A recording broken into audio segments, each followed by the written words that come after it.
नमस्कार बच्चों, गायत्री विद्या मंदिर के यूट्यूब चैनल में एक बार फिर से आपका स्वागत है। आज हम पढ़ते हैं अलंकार का अगला भाग और अंतिम भाग 4। आज हम पढ़ते हैं उत्प्रेक्षा अलंकार।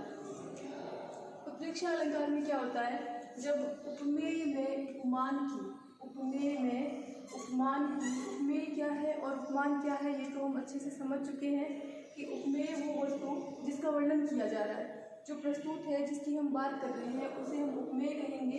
और उपमान क्या है, उपमान उसी के समान गुण में जो प्रसिद्धि प्राप्त वस्तु है, साहित्य की भाषा में उसे उपमान का दर्जा दिया गया, उसे उपमान की संज्ञा दी गई है। तो यहाँ उत्प्रेक्षा में क्या होता है कि जब उपमेय में उपमान की बलपूर्वक संभावना व्यक्त की जाती है, तब वहाँ उत्प्रेक्षा अलंकार होता है। और संभावना अभिव्यक्ति के लिए कुछ शब्द तय रहते हैं, कुछ शब्द प्रयुक्त होते हैं, वो है जनु, जानो, मनु, मानो और मनहु आदि शब्द प्रयुक्त किए जाते हैं। तो उदाहरण दिया है मैंने, देखें अपनी ही पाठ्य पुस्तक में से, सोहत ओढ़े पीतपट श्याम सलोने गात, मनहु नीलमणि शैल पर आतप प्रयोग प्रभात। कवि ने श्याम वर्ण के सुंदर शरीर वाले पीतांबरधारी श्री कृष्ण की सुंदर छवि का ऐसा वर्णन किया है, उसकी छवि की शोभा की अभिव्यक्ति करने के लिए कवि ने उसकी संभावना की है नीलम रत्न के पर्वत से। तो कवि कहते हैं कि सोहत ओढ़े पीतपट श्याम सलोने गात, मनो नीलमणि शैल पर आतप पर्यो प्रभात, यानी कि सुंदर शरीर वाले श्याम वर्ण के श्री कृष्ण ने पीतांबर धारण किया हुआ है, उनकी सुंदर छवि इस प्रकार सुशोभित हो रही है, मानो उन्हें देखकर ऐसा लगता है मानो नीलम रत्न के पर्वत पर प्रातःकालीन सूर्योदय की आभा प्रकट हो रही है। ऐसी सुंदर छवि पीतांबरधारी श्री कृष्ण की दिखाई देती है। एक उदाहरण और लिया मैंने, ऊंचा होता ताड़ का वृक्ष मानो छूने अंबर को। ताड़ का वृक्ष जो है वो इतना ऊंचा है मानो वो आकाश को छुएगा, यानी कि उपमेय में उपमान की बलपूर्वक संभावना व्यक्त की जाए, यानी कि उपमेय को उपमान मान लिया जाए, तो वहाँ पर मान लिया जाए, संभावना व्यक्त की जाए, तो वहाँ पर उत्प्रेक्षा अलंकार होता है।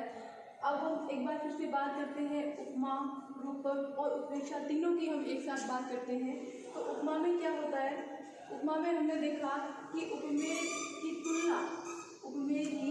तुलना जो है वो उपमान से की जाती है, उपमेय की तुलना उपमान से की जाती है, यानी कि मुख चंद्रमा के समान सुंदर है, मुख चंद्रमा के समान सुंदर है। तो यहाँ उपमेय की तुलना उपमान से, मुख जो है वो क्या है, उपमेय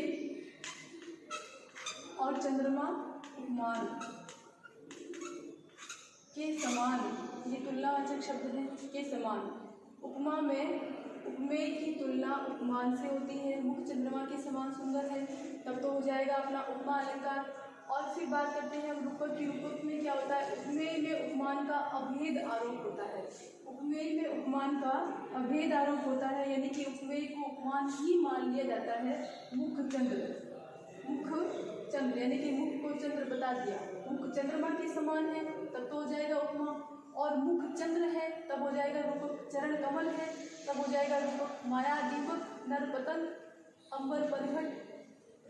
तो इस तरह से उपमेय को उपमान ही बता दिया जाए, उपमेय में उपमान का अभेद रूप से आरोप किया जाए, तब वहाँ पर रूपक अलंकार होता है। और फिर तीसरा अभी हमने पढ़ा उत्प्रेक्षा। उत्प्रेक्षा में क्या होता है, उपमेय में उपमान की संभावना व्यक्त की जाती है, उपमेय में उपमान की संभावना व्यक्त की जाती है। जैसे मुख मानो चंद्र है, मुख मानो चंद्र है, मुख चंद्रमा के समान सुंदर है, तब तो हो जाएगा उपमा। मुख चंद्र है यानी कि मुख को चंद्र बता दिया जाए, तब हो जाएगा रूपक। और मुख में चंद्रमा की संभावना व्यक्त की जाए, यानी कि मुख मानो चंद्र है, तो हो जाएगा आपका उत्प्रेक्षा अलंकार। तो एक बार आप इसका स्क्रीनशॉट ले लीजिए, उसके आगे विरोधाभास अलंकार पढ़ते हैं हम। हाँ, तो अब हम बात करते हैं अगले अलंकार विरोधाभास की। विरोधाभास जैसे नाम से ही स्पष्ट है, विरोध का आभास, वास्तविक विरोध नहीं होता, विरोध का आभास मात्र होता है। तो जहाँ वास्तविक विरोध न होते हुए भी विरोध का आभास हो, वहाँ विरोधाभास अलंकार होता है। वास्तविक नहीं होता। जब हम उस काव्य पंक्ति का अर्थ स्पष्ट करते हैं तब हमें समझ आता है कि यहाँ वास्तविक रूप से विरोध नहीं है, मात्र आभास था, विरोध का आभास मात्र था। एक उदाहरण लेते हैं हम। या अनुरागी चित्त की गति समझे नहीं कोय, जो जो बूढ़े श्याम रंग क्यों क्यों उज्जवल होए। कवि कहते हैं कि इस प्रेमी हृदय की गति अर्थात इस प्रेमी हृदय का विचित्र व्यवहार समझ नहीं आता। क्यों समझ नहीं आता? क्योंकि जो जो बूढ़े श्याम रंग, बूढ़े यानी डूबना, जो जो बूढ़े श्याम रंग क्यों क्यों उज्जवल होए, जैसे जैसे ये श्याम रंग में डूबता जाता है अर्थात जैसे जैसे ये काले रंग में डूबता जाता है वैसे वैसे उज्जवल होता जाता है। अब समझने की बात यह है कि काले रंग में डूब करके कोई कैसे उज्जवल हो सकता है, यानी सफ़ेद हो सकता है। तो यहाँ पर विरोध का आभास हो रहा है, हमें विरोधाभास प्रकट हो रहा है, हमें ऐसे लग रहा है कि ऐसा असंभव है। ऐसा कैसे हो सकता है कि काले रंग में डूब करके कोई सफ़ेद हो जाए, कोई उज्जवल हो जाए। तो जब हम इसका अर्थ ग्रहण करने जाएंगे, अर्थ स्पष्ट करने जाएंगे, तब अर्थ इस तरह से निकलेगा कि इस प्रेमी हृदय किसका है? प्रभु की भक्ति में लीन है। साधक का जो हृदय है, कवि का जो हृदय है, वो प्रभु की भक्ति में लीन है, ईश्वर की प्रेम में लीन है। तो कवि कहते हैं कि इस प्रभु प्रेमी हृदय का व्यवहार बड़ा विचित्र है। यानी कि जैसे जैसे श्याम रंग में डूबता जाता है, श्याम अर्थात श्री कृष्ण के प्रेम और भक्ति के रंग में जैसे जैसे ये मन लीन होता जाता है, जैसे जैसे ये डूबता जाता है, कृष्ण की भक्ति में गहरा होता जाता है, वैसे वैसे ये मन उज्जवल होता जाता है, इनकी पवित्र निर्मल स्वच्छ पाप से मुक्त होता जाता है। तो जब हम ये अर्थ स्पष्ट करते हैं तो यहाँ जो हमें विरोध का आभास हो रहा था, श्याम रंग में डूब करके उज्जवल होना, ये जो आभास है वो मिट जाता है और हमें समझ आता है कि कृष्ण की प्रेम और भक्ति में लीन होने से साधक का जो हृदय है वो पाप से मुक्त होता है, पवित्र होता है, उज्जवल होता है, स्वच्छ और निर्मल बन जाता है।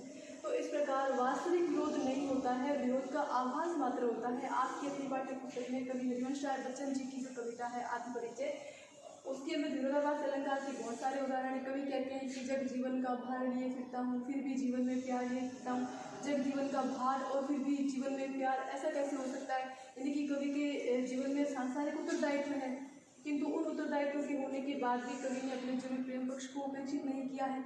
और दूसरी बात, शीतलवाणी में आग, सबसे बड़ा विरोधाभास का उदाहरण आपकी पाठ्य पुस्तक में, निज रोदन में राग लिए फिरता हूँ, शीतलवाणी में आग लिए फिरता हूँ। निज रोदन में स्वयं के रोने में भी राग तथा संगीत है और कवि की जो वाणी है वो शीतल होकर भी उसमें आग का आभास हो रहा है। तो इस तरह से जब हम अर्थ स्पष्ट करने जाते हैं कि कवि की शीतल वाणी में कवि के हृदय की वेदना प्रकट हो रही है, उस वेदना के लिए आग शब्द इस्तेमाल हुआ है। तो जब हम अर्थ स्पष्ट करते हैं वास्तविक विरोध नहीं होता, जब अर्थ स्पष्ट करते हैं तो वो विरोध का आभास भी खत्म हो जाता है, वहाँ पर विरोधाभास अलंकार होता है। आइए अब हम बात करते हैं अगले और अंतिम अलंकार की, उदाहरण अलंकार। उदाहरण अलंकार जैसे नाम से ही स्पष्ट है कि एक बात कह करके उसकी पुष्टि हेतु, उस बात को प्रमाणित करने के लिए उसी के समान एक दूसरा कथन कहा जाता है, वहाँ पर उदाहरण अलंकार होता है। और उस जो दूसरी पंक्ति है उसके अंदर कुछ वाचक शब्द रहते हैं जिससे पता लगेगा आपको कि यहाँ पे उदाहरण अलंकार है। वो वाचक शब्द है जैसे जो, जैसे, जिमी, यथा, ये आदि वाचक शब्द रहते हैं, तो वहाँ उदाहरण अलंकार होता है।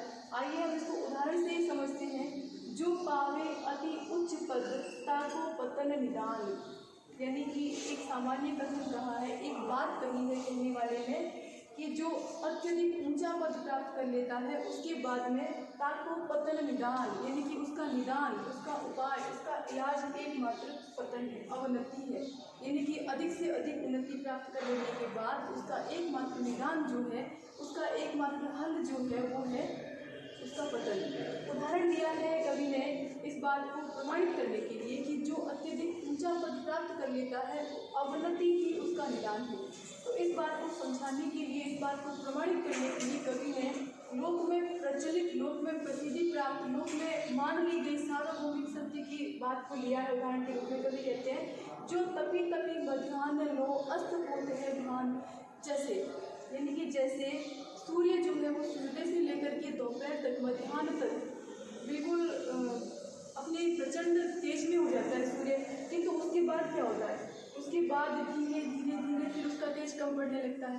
तो उसी प्रकार कवि कहते हैं कि जो पावे अति उच्च पद ताको पता निदान, एक बात कही है और इस बात को प्रमाणित किया है कि जो तपी तपी मध्याह्न लो अस्त होते हैं भान। एक दूसरा उदाहरण लिया है मैंने कि सबे सहाय सबल के कौन निबल सहाय, यानी इस दुनिया में, इस संसार में एक सत्य है कि व्यवहार की बात ये है कि इस संसार में सभी सहायक सबल के, यानी कि संसार के सभी लोग जो है वो शक्तिशाली का साथ देते हैं। जो शक्तिशाली सर्वसमर्थ है उसके साथ के लिए सब कोई खड़े रहते हैं, उसके साथ उसका सहयोग करने के लिए। किंतु ये भी सत्य है कि कौन निबल सहाय, किंतु जो निर्बल है, किंतु जो दीन है, जो दुखी है, जो असक्षम है, जो अकुशल है, उसका साथ कोई नहीं देता। ये एक बात कही है कवि ने, और इसी बात को प्रमाणित करने के लिए कवि ने एक उदाहरण दिया है, पवन में जगावही आग जो दीप ही देख बुझाए। प्रकृति भी देखिए आप, प्रकृति जो है वो भी शक्तिशाली का साथ देती है और निर्बल का साथ वो भी नहीं देती, यानी कि निर्बल की शक्ति को और ज़्यादा कम करने का प्रयास प्रकृति भी करती है। तो संसार के लोग तो ऐसा ही करते हैं। पवन जगावही आग जो दीप ही देख बुझाए, लेकिन इस प्रकार हवा जो है वो जलती हुई आग को तो और अधिक प्रज्वलित करती है, यानी कि उसे और अधिक बढ़ावा देती है, यानी उसे और अधिक सहयोग देती है। किंतु छोटा सा दीपक जल रहा है तो उसको वो हवा जो है बुझा देती है। इस प्रकार शक्तिशाली का सभी साथ देते हैं और जो निर्बल है उसका साथ कोई नहीं देता। प्रकृति भी ऐसा करती है। इस बात को कवि ने आग और दीपक और हवा के प्रतीक से समझाने का प्रयास किया है। तो इस तरह से ये थे आपके अलंकार। आप स्क्रीनशॉट ले लीजिए एक बार। तो ये आपके पाठ्यक्रम में है 8 अलंकार: अनुप्रास, यमक, रूपक, उत्प्रेक्षा, उपमा, विरोधाभास, उदाहरण आदि।